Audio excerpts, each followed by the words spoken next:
में जो वो अपना हक चाहते हैं, अपने लोगों का हक चाहते हैं, वो कितना पूरा हो पाता है, ये देखना होगा। जब यानी गतिरोध अशोक अब भी बरकरार है और मंत्रिमंडल का उसे हल विस्तार करने होता है। की कोशिश भी लगातार जारी है। एक बेहद अहम खबर इस वक्त आ रही है पश्चिम बंगाल के आसनसोल से, जहां डीजल से भरा एक टैंकर हादसे का शिकार हो गया और इसके बाद उसमें भीषण आग लग गई। डीजल होने की वजह से आग तेजी से भड़की और उसने थोड़ी देर में पूरे टैंकर को अपनी चपेट में ले लिया। टैंकर से आग की ऊंची ऊंची लपटें उठने लगी। काले धुएं का गुबार पूरे इलाके में फैलता हुआ आसमान छूता दिखाई दिया। सूचना मिलने के बाद फौरन फायर ब्रिगेड की गाड़ियां भी मौके पर पहुंची और आग बुझाने में जुट गई। टैंकर पर हर तरफ से पानी की बौछार की गई, लेकिन तेल की वजह से आग बुझा पाना इतना भी आसान नहीं था। इस बीच वहां लोगों की भारी भीड़ भी दिखाई दी। इस हादसे में 4 लोगों की मौत हो गई है।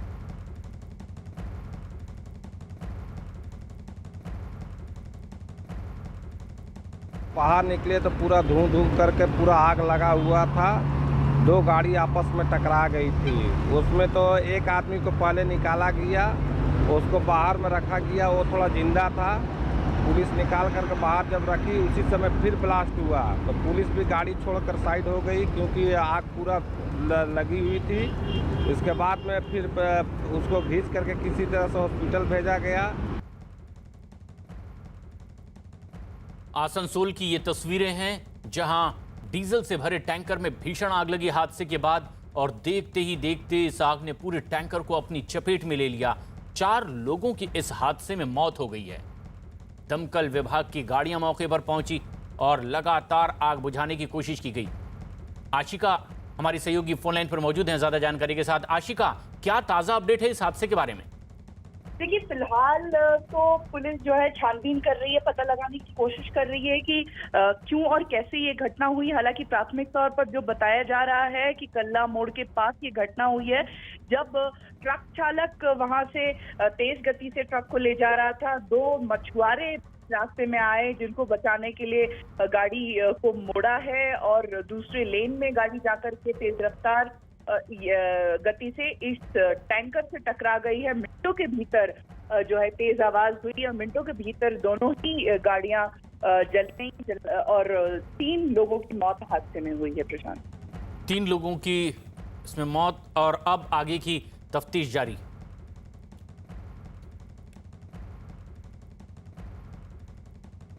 एक बड़ी खबर इस वक्त की, दिग्विजय सिंह के आर्टिकल 370 पर दिए गए बयान पर अब मध्य प्रदेश बीजेपी अध्यक्ष विष्णु दत्त शर्मा ने गृह मंत्री अमित शाह को चिट्ठी लिखी है।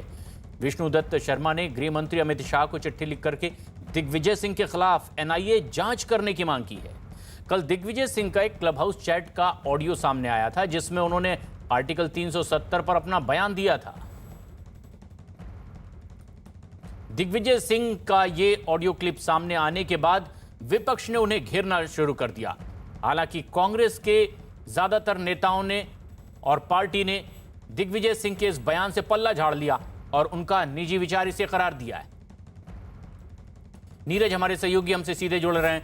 नीरज, अब कांग्रेस का क्या स्टैंड?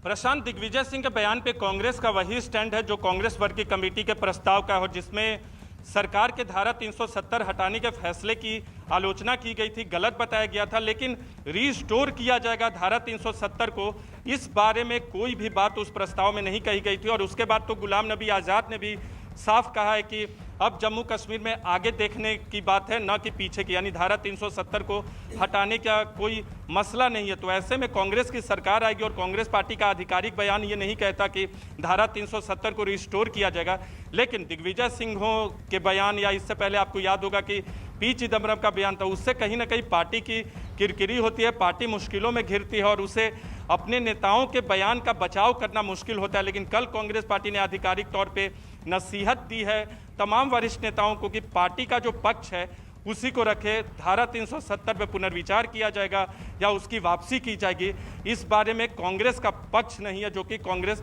वर्किंग कमेटी के प्रस्ताव के मुताबिक है। लेकिन अब जो गृह मंत्रालय को चिट्ठी लिख दी गई है, उसमें एनआईए जांच की मांग की गई है, किस बिना पर?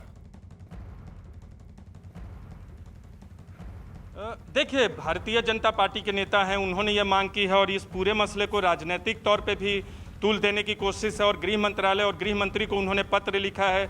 तो इस तरह के बयान कहीं ना कहीं पाकिस्तान परस्त दिखते हैं भारतीय जनता पार्टी के नेताओं को। धारा 370 के मसले को कहीं ना कहीं पाकिस्तान से जोड़ा जाता है, क्योंकि पाकिस्तान बार बार धारा 370 हटाने के भारत सरकार के फैसले के खिलाफ रहा है और अंतर्राष्ट्रीय मंचों पर भी अपनी बात को मजबूती से रखता है, जिसको बार बार भारत नकारता रहा है और पाकिस्तान को आतंकवाद खत्म करने की नसीहत देता रहा है। लेकिन इस तरह के बयान जब आते हैं दिग्विजय सिंह या दूसरे नेताओं की तरफ से, तो भारतीय जनता पार्टी के नेताओं को हमला बोलने का मौका मिलता है। न और सिर्फ ऐसा ही कांग्रेस नीरज के हुआ नेता, भी बल्कि है। कांग्रेस दिग्विजय सिंह के इस बयान पर केंद्रीय मंत्री अनुराग ठाकुर ने पलटवार किया है।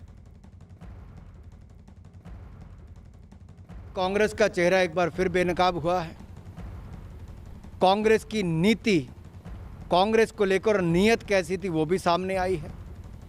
और इतने वर्षों तक जो कश्मीर में हजारों लोगों की जानें गई, सुरक्षा बल हो, कश्मीर के नागरिक हो, भारत के अन्य नागरिक भी हों, ये कांग्रेस की उन नीतियों के कारण हुए जिसने कश्मीर और बाकी देश के बीच में खाई बनाकर रखने का प्रयास किया।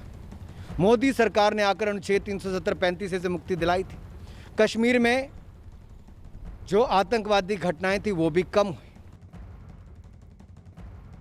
केंद्रीय मंत्री ने जब पलटवार किया तो दिग्विजय सिंह के धारा 370 पर आए बयान के बाद कांग्रेस नेता तारिक अनवर ने भी अपनी सफाई दी।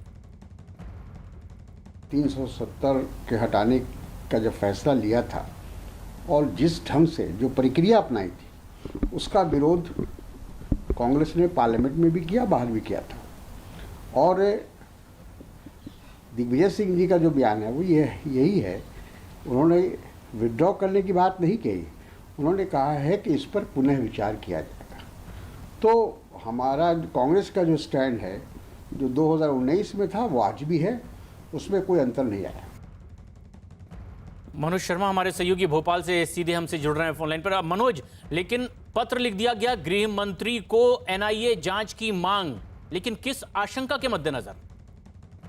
अभी तक सवाल यह था कि इस मुद्दे पर जैसे ही दिग्विजय सिंह ने क्लब हाउस की चैट में ये बात कही, तो उसके बाद पहले तो राजनीति हुई, तो उस समय तक तो बात समझ में आती है। लेकिन मध्य प्रदेश बीजेपी के अध्यक्ष वीडी शर्मा, जो कि सांसद भी हैं, और अगर उन्होंने ये पत्र लिखा है वो भी केंद्रीय गृह मंत्री को, और पत्र में वो सीधे तौर पर ये कह रहे हैं कि दिग्विजय सिंह के पुराने बयानों का उल्लेख है, और साथ ही साथ कह रहे हैं कि पूर्व मुख्यमंत्री दिग्विजय सिंह के खिलाफ एनआईए या किसी दूसरी तरह की जो कॉम्पिटेंट जो ऐसी कोई संस्था है उससे जांच होनी चाहिए। तो बड़ा सवाल ये है कि अब बीजेपी की तरफ से अगर ये गृह मंत्रालय को पत्र लिखा गया है, केंद्रीय गृह मंत्री को पत्र लिखा गया है, तो क्या इस बयान को जिससे कहें कि इसका संज्ञान लेकर क्या आगे जांच होगी? क्या वाकई दिग्विजय सिंह के खिलाफ एनआईए आगे चल के कोई मामला दर्ज करेगी? क्योंकि बीजेपी के सांसद हैं वीडी शर्मा। और ये सबसे अहम बात है कि गृह मंत्री को अब पत्र लिख करके इस पर सफाई भी मांग ली गई है। लेकिन अब सबसे खास बात यह कि कांग्रेस के नेता अपना अपना पक्ष भी रख रहे हैं, और इसी कड़ी में कांग्रेस नेता शक्ति सिंह गोहिल ने भी दिग्विजय सिंह के बयानों को निजी बयान बताया है। कि एक बयान को भारतीय जनता पार्टी में एक गैंग है जो बात को तोड़ मरोड़ के किसी को यहाँ से उठाया, किसी को यहाँ से उठाया करके कोई बहुत बड़ा हमने काम कर लिया है, ऐसी बात करके चिल्ला के टीवी की चैनलों पे बोलते हैं। देखिए, जम्मू कश्मीर हमारा अहम हिस्सा है। पाकिस्तान तो पहले भी आज़ादी के वक्त चाहता था। वो हमारे नेता उस वक्त के थे कि उन्होंने जम्मू और कश्मीर को हमारा हिस्सा बना के रखा, और 370 पे अगर किसी का कोई ओपिनियन जरूर हो सकता है। दिग्विजय सिंह के बयान पर बीजेपी नेता शाहनवाज हुसैन ने भी उन्हें घेरने की कोशिश की। कभी भी न 370 लौटेगा न कांग्रेस लौटेगी।